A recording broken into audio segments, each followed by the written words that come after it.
Hello guys, today we are back with the new video. Today we'll learn about what is castling move in the chess.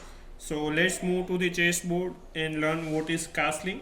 So in the castling, king can move two blocks on the king side or the queen side to perform the castling. There are some rules to perform the castling. Let's go one by one through them.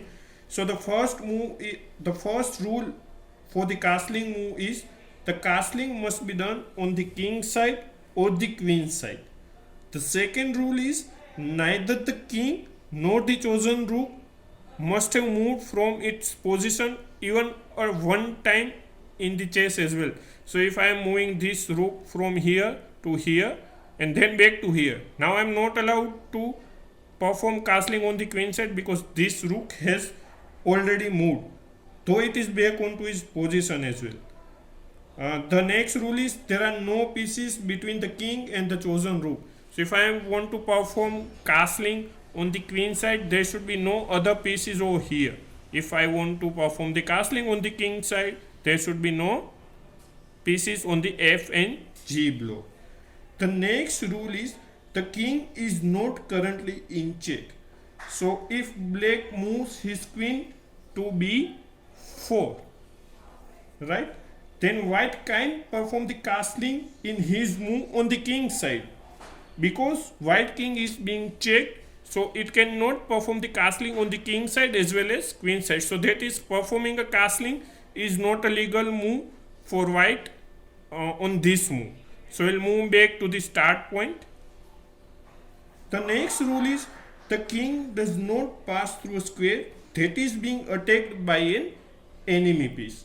So if black moves his queen to b5 from b6, right, white can't castle on the king side. Why? Because f1 is being controlled by black queen. So if we are castling this way, f1 is being controlled by the queen and king is being passed through the f1 block. However, white can perform castling on the queen side like this way, because it is not passing through the any of the blocks that is being controlled by the black piece. So we'll move back again to the starting position. The next rule is the king does not end up in check. So if king is ending up in the check, we can't perform castling as well. So if I am performing castling in this move for white, we can't perform, because if we perform the king side castling, g1 is already being checked by black queen. So that is not legal move as well. So we'll move back to the starting position. So say if there are no blocks controlled by black pieces and we want to perform the castling, how it will end? To show that, I'll move this queen over here. So now if I perform the king side castling, the ending move would be look like this.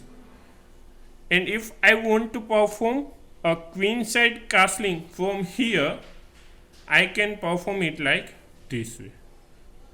And the ending position for white would be this. I will again move to the starting position. Mostly people don't perform the queen side castling because king will be still on the outside. It will be here, right, and it will not be protected. So there are some other rules as well from the like touch and move rules that is enforced in most of the tournaments. So for the touch and move, castling is considered a king move. So under current US Federation rules, however, a player who intends to castle and touches the rook first does not suffer any penalty and would be permitted to castle, provided castling is legal move in the position. Still, the correct way to castle is to move king first. As usual, the player may change his or her mind to another legal position for king's move until he releases king. When the two square king move is completed, However, the player is committed to castling if it is legal and following the rules we have talked about earlier, and rook must be moved accordingly. A player who performs a forbidden castling must return the king as well as rook onto his original places and then move the king, including the castling on another side. If there is no legal king move, then the touch move rule does not apply to rook, and the official rules also require that the entire move to be completed using only a single hand, be it a left hand or right hand. So this was all about castling. I hope you got the understanding about it. If you still have some question, put it on the comments. I'll happy to answer it. Please like the video, share the video, and subscribe the channel for support.